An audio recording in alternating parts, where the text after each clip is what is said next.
हमारे चैनल सूरत गुरुकुल को सब्सक्राइब करना ना भूलें और बेल आइकन पे क्लिक करें। પેલા જૂના જમાનામાં બહુ એ કઈ વ્યવસ્થા ન હતી, અને એમાં જૂના જમાના ઓલા સ્મશાન જોઈ ને તો આપણે એમ થાય કે બીક લાગે, દિવસે આપણે ન જઈ શકીએ. અને અત્યારે અશ્વિન કુમાર જ્યાં નીકળીને તો આપણે થાય મોડું નથી કરવું, જલ્દી આવી જાય એમ. કેવી વ્યવસ્થા થઈ ગઈ. અને જૂના જમાનામાં તો કેવી જેલ હતી, એક વખત જેલમાં પૂર્યા હોય ને કોઈ દી નામ ન લે. અને અત્યારે જેલમાં હોય ને કેદી હોય એને એમ થાય કે હજી આપણે 5 વર્ષ વધારી દઈએ ને તો આપણે મજા આવી જાય એમ. હા, એવી સુવિધા થઈ ગઈ છે. અરે જૂના જમાનામાં એવી દવા આવતી કે કડવી કડવી કડવી કડવી ઝેર જેવી. અત્યારે તો એવી દવા આવે કે 5 ટીકડી હોય ને પાંચે અલગ અલગ પ્રકારની હોય. આપણને એમ થાય હવે જમવું નથી, પેલા દવા લાવો દવા લાવો. એવી વ્યવસ્થા થઈ ગઈ છે. જૂના જમાના અંદર પેલા હતા તો એ સમયની અંદર જ્યારે કોઈ બાપા ધામમાં ગયા હોય ને તો અઠવાડિયે એને ખબર પડે કે અમારા બાપા ધામમાં ગયા છે.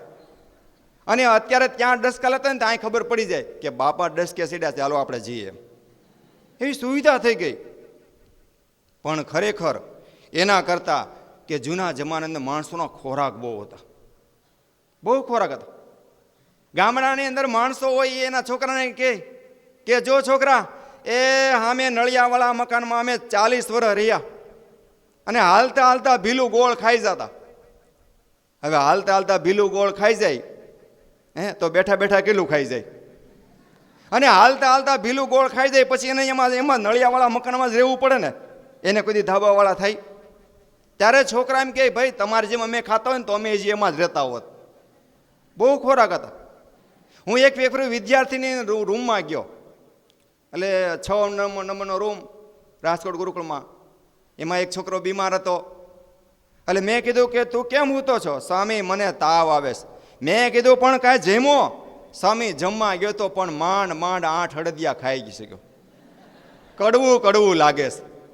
8 અડદિયા કડવું કડવું લાગે તો એ ખાઈ જાય, તો મીઠું મીઠું લાગે તો કેટલું ખાઈ જાય. એવા ખોરાક હતા. જૂના જમાનામાં એમ કહેવાતું કે પત્ર વેલ્યા હોય ને એની ઉપર મૂકીને 20 લાડુ ખાઈ જતા. આજે ચાંદીની થાળીમાં ખાખરા ખવાય છે. ખોરાક ઘટી ગયા. અમે પણ એવા જોયા છે કેટલા ખાવામાં 20 લાડુ ખાઈ જતા હોય, 1.5 લાડુ ખાઈ જતા હોય.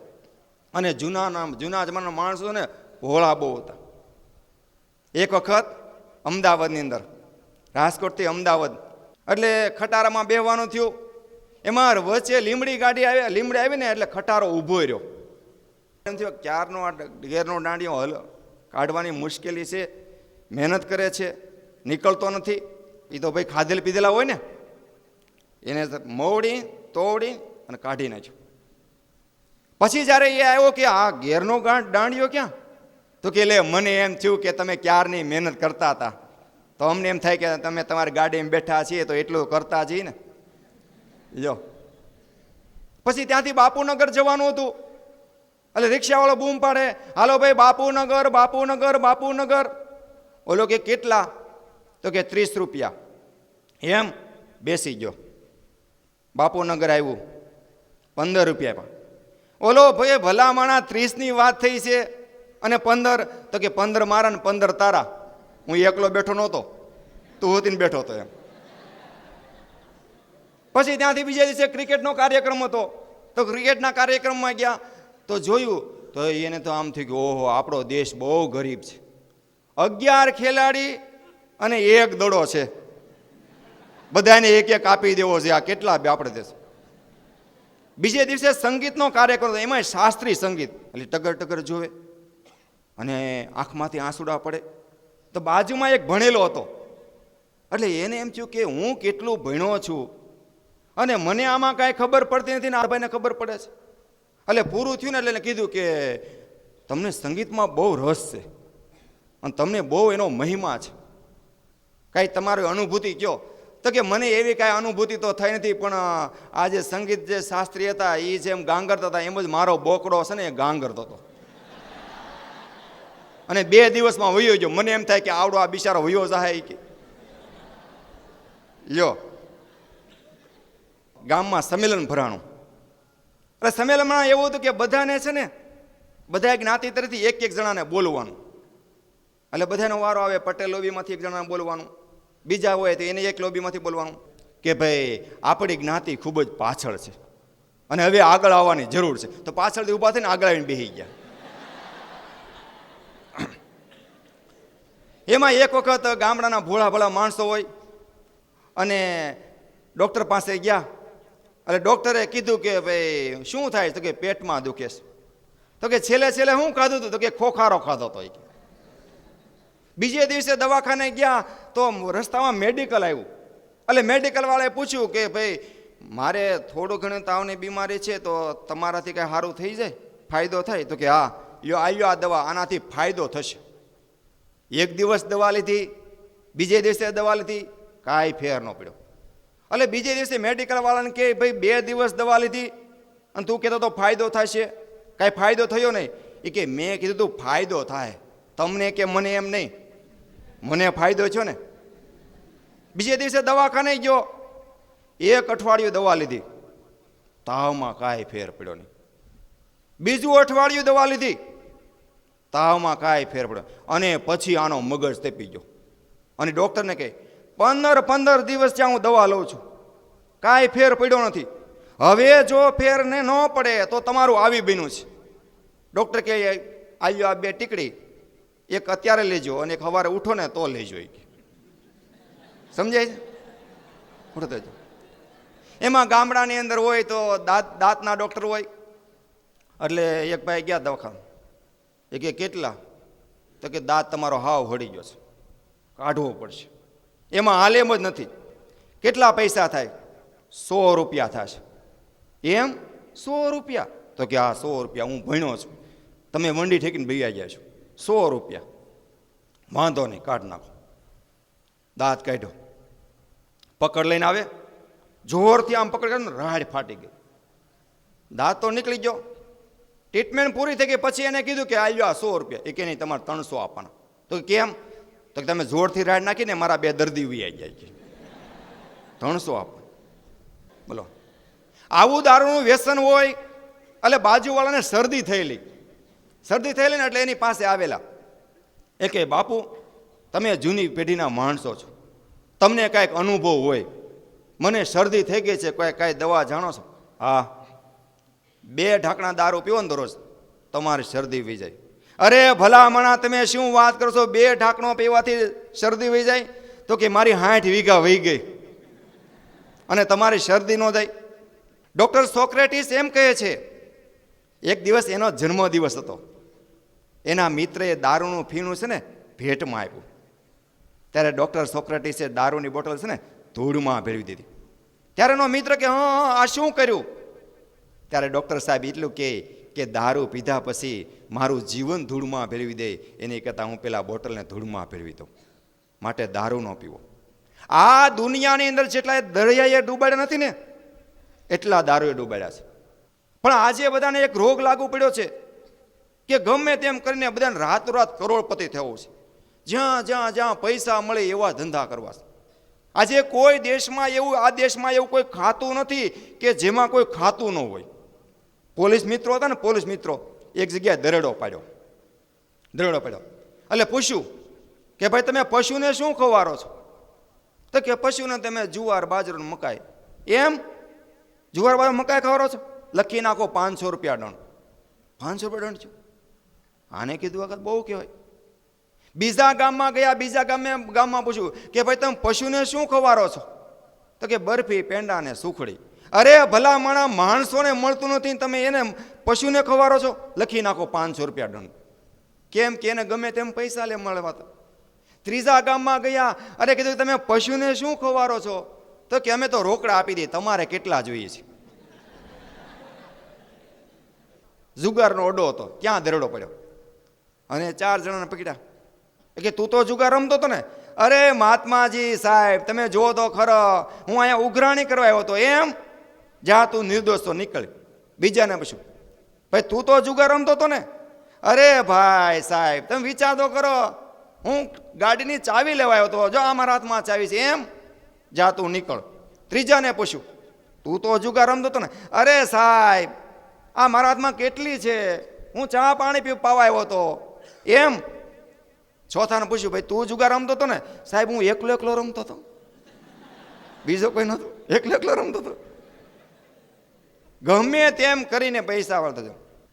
એક બાપા હતા ને, બાપા ગામડાના બાપા, સત્યનારાયણની કથા હોય તો એમાં આરતી હોય ને, એ આરતી ફેરવે. બધા એક એક રૂપિયો નાખે ને, બાપાએ પૈસા લઈ લીધા. ઓલો છોકરો કે દાદા એ આરતીના પૈસા છે, એ લેવાના ન હોય, આપણે આપવાના હોય, આ ભગવાનના કહેવાય.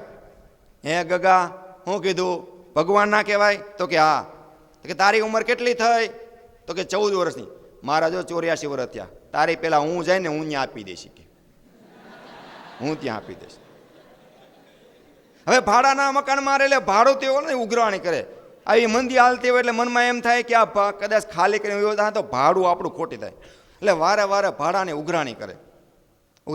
એ કે ભાડું આપી દઉં. એક દિવસ કે ભલા માણા, તમે વારે વારે ઉઘરાણી નહીં કરો, જો સગવડ ન થાય ને તો હું બારી દરવાજે વેચીને ભાડું ભરી દે, પણ તમારું ભાડું નહીં ખાવા દવા દો. એક ગામની અંદર અપડાઉન કરતા હોય છોકરા, એટલે પૂછ્યું ભાઈ ખટારો ક્યારે ઉપડશે? બસ હોય ને, એટલે શિક્ષકે કીધું ભાઈ કચરો ભરાય ને ત્યારે ઉપડશે. બીજો પ્રશ્ન પૂછ્યો કે સાહેબ કંડક્ટરને કે ચાલુ ગાડીએ ક્યારે ઉતરાય? તો કે બાજુમાં હોસ્પિટલ હોય ને ત્યારે ઉતરાય. રવિવારનો દિવસ હતો, રજાનો દિવસ હતો, એટલે એક બોર્ડ માર્યું હતું કે રજા સિવાય આવવું નહીં. તો પણ આ ગયો. એટલે ઓલા શેઠે કીધું ભાઈ કેમ આવ્યો? બોર્ડ ન વાંચ્યું? તો કે વાંચ્યું ને. તો કે એમાં લખ્યું હતું રજા સિવાય આવવું નહીં. તો કે આજે મારે રજા છે ને એટલે આવ્યો છું. બીજે દિવસે વાળ કાપવા આવજો, વાળ કાપવા. એટલે એને કીધું કે ભાઈ તમે કોઈ દિવસ ગધેડાના વાળ કાપ્યા છે? ગધેડાના? તો કે ના, આજે પહેલો વહેલો મોકો મળ્યો છે.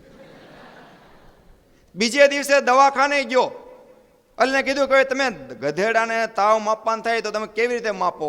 તો કે મોઢું ખોલતો જરાક, સમજે? આવી રીતે હોય. એટલે જીવનની અંદર જો વિદ્યાર્થી એને કહેવાય કે ભણવાની અંદર હોય ધ્યાન આપે, પણ વિદ્યાર્થી આજે છે ને બીજે બહુ ધ્યાન આપે. રવિવારનો રજાનો દિવસ હતો, એટલે મિત્રએ ગોઠવું કે આજે આપણે ફરવા જવું, પણ હોટલનું બિલ બહુ આકરું હોય, તો આપણે શું કરીએ? તો કે આપણે અહીંથી કંઈક બનાવીને જઈએ. એમ 3 મિત્રો હતા. તો કે તું શું બનાવીશ? તો કે સુખડીને ગાંઠિયા ને પેંડા. એમ બીજાને પૂછ્યું ભાઈ તું શું બનાવીને લાવીશ?